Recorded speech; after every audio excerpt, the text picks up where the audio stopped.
Gracias, doctor García Rialpe.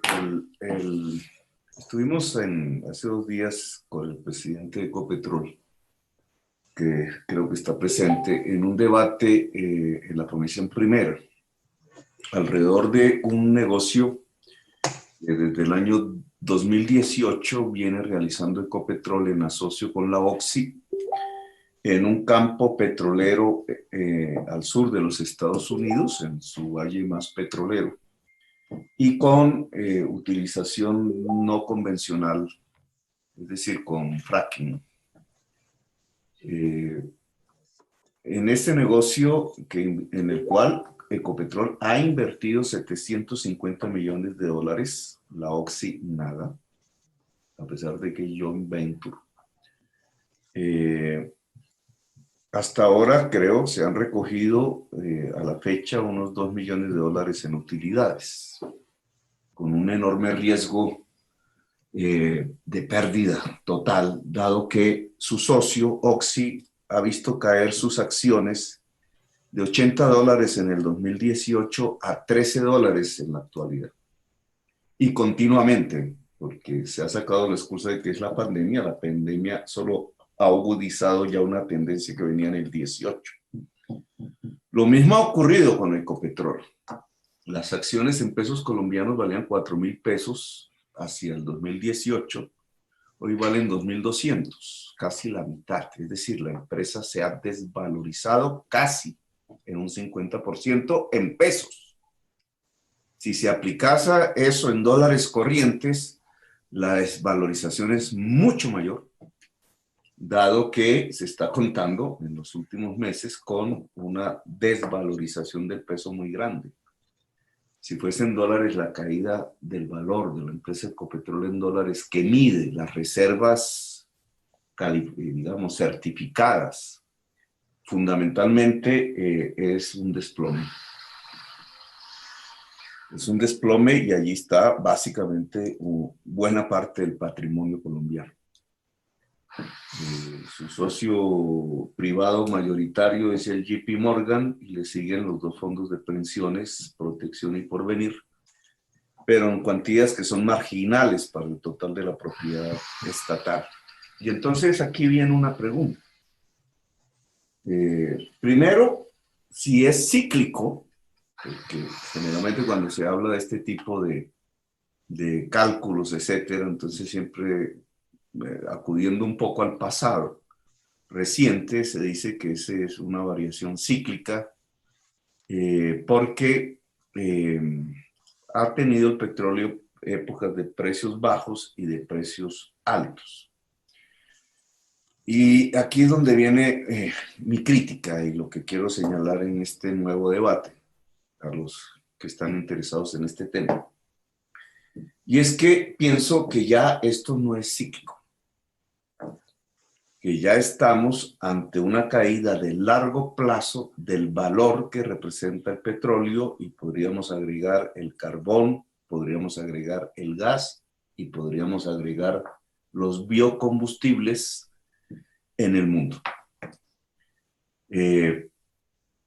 Y tiene que ver con un tema que no he escuchado aquí, que es el cambio climático, porque es el carbón, es el petróleo, es los biocombustibles y el gas, lo que produce en un modo específico de producir y consumir de la humanidad histórico, porque tiene un comienzo y tiene un fin, que es una acumulación ampliada, acelerada e intensiva de capital, produce un efecto de consumo intensivo, ampliado de combustibles fósiles y por tanto un efecto en la atmósfera a partir de los gases de efecto invernadero que se generan, que es el calentamiento global y que es la base de lo que se llama la crisis climática. La crisis climática puede acabar toda la vida en el planeta. Y no en milenios, sino en un siglo. Y no lo dice Petro, lo dicen miles de científicos en el mundo. Ante esta realidad dramática que ni más ni menos impulsa cambios profundos de nuestra manera de producir y de consumir en el mundo entero. Y por tanto, cambios en las relaciones de poder en el mundo entero.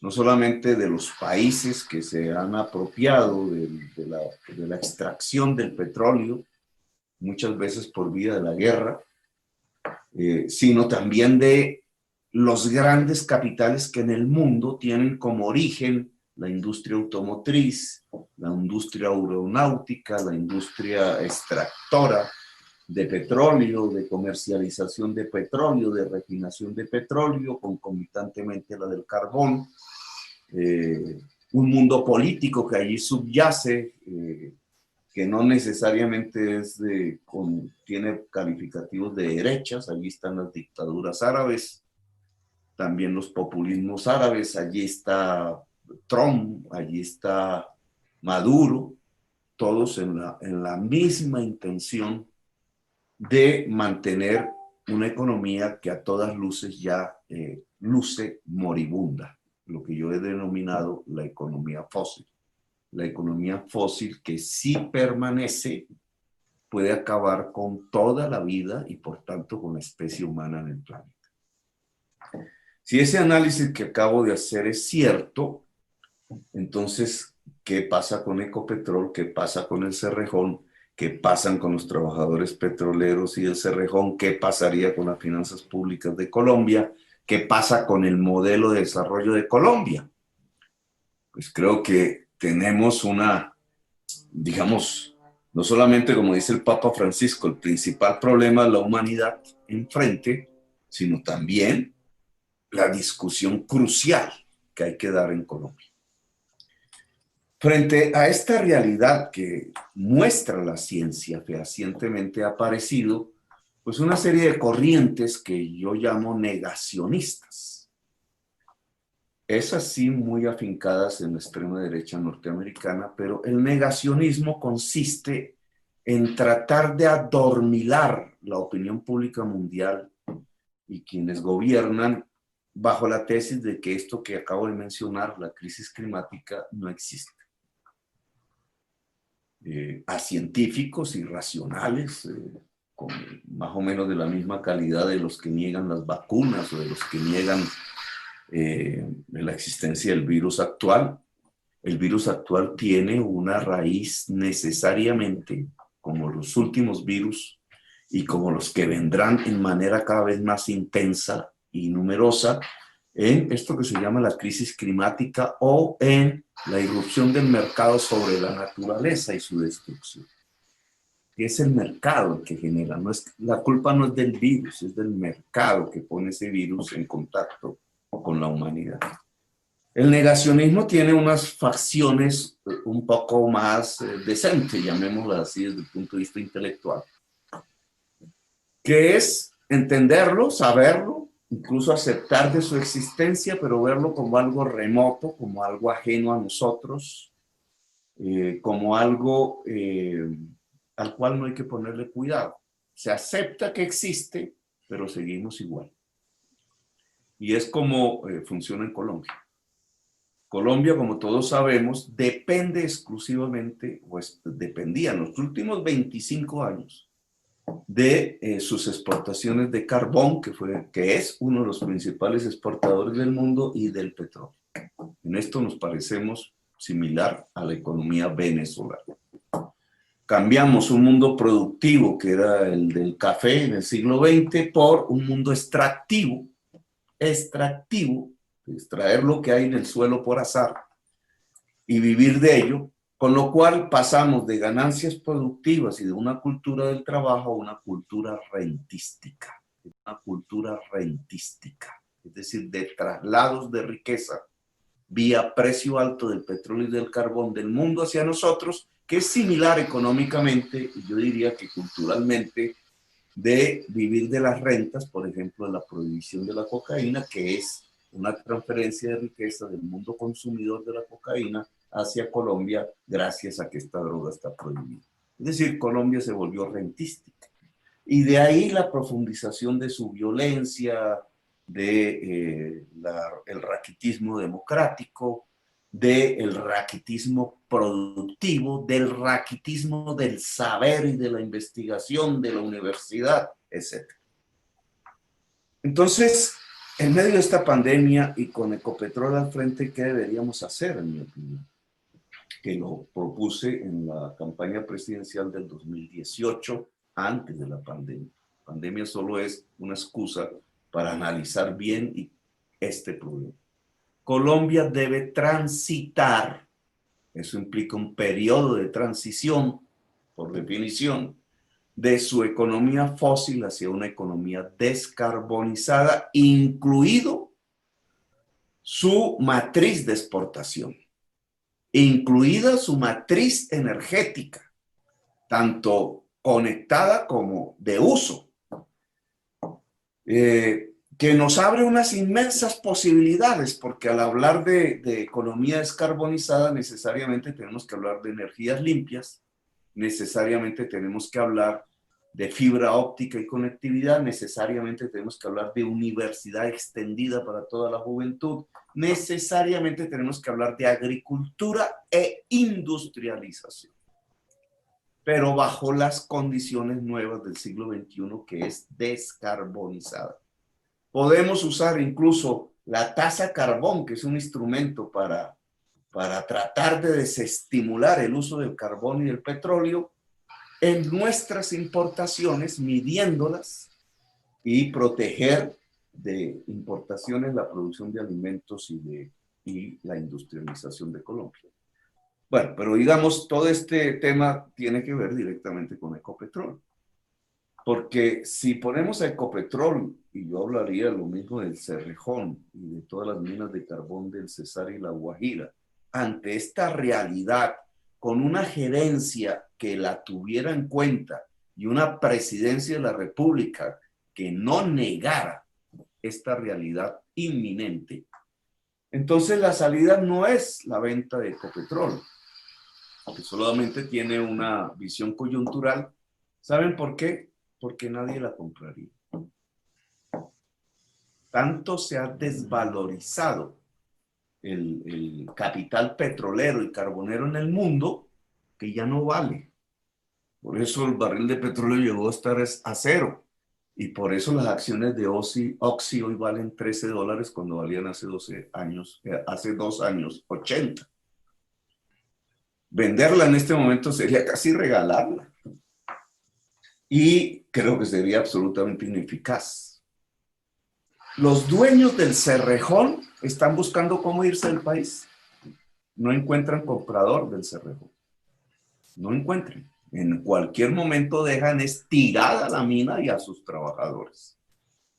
En mi opinión, el sindicalismo, tanto petrolero como carbonero, que es fuerte, menos mal, debería estar negociando, proponiendo la negociación con el Estado alrededor de la transición laboral, porque si no, en cualquier momento lo que tenemos es despidos masivos, sobre todo y en primer lugar en el frente carbonero.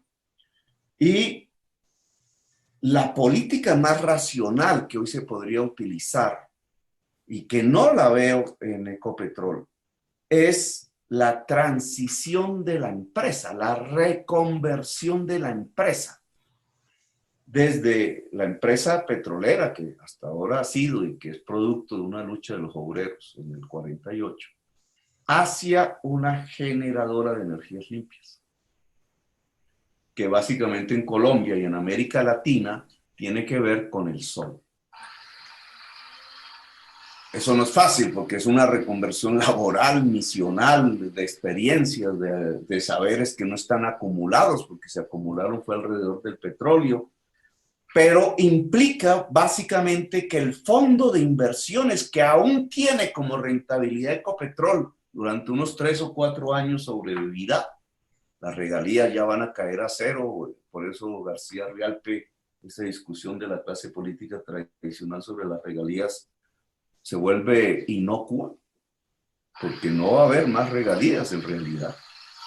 Aún si se hace fracking, que es lo que intenta el gobierno desesperadamente, el Estado tendría que subsidiar el fracking y por tanto la regalía ahí se vuelve cero. Pero lo que yo recomiendo y es la conclusión de mi intervención, es que el fondo que queda aún de utilidades previsibles y de ahorro, los fondos de inversión, deben ser utilizados para la reconversión laboral y misional de la empresa, de empresa petrolera hacia empresa generadora de energías limpias a escala latinoamericana. Porque para alcanzar el valor que tenía Ecopetrol en el momento en que los precios del petróleo eran altos, hace 2 años, para alcanzar ese valor, la escala de generación de energías limpias no solamente puede darse ya en el marco colombiano, sino en el marco latinoamericano. Y ese cambio de estrategia debería comenzarlo a dar pues la gerencia actual, la presidencia actual, su núcleo actual directivo, que sabe del problema, pero no actúa. Tienen unas inversiones marginales de 0,3 gigas en energías limpias, pero Colombia nomás necesita 6 gigas para reemplazar Hidroituango, más las termocarboeléctricas, más lo que se expande, es decir, y además deberíamos acometer rápidamente una estrategia de inversiones en todo el conjunto latinoamericano. Doctor Petro, El movimiento sindical, y termino ahí, García, senador, es el movimiento sindical, aconsejo, obviamente esto implica discusiones no fáciles, aconsejo, debería presionar ese cambio de estrategia en la empresa Ecopetrol en primer lugar y en Cerrejón en segundo lugar. Gracias, senador, por dejarme aquí expresar. Muchas gracias.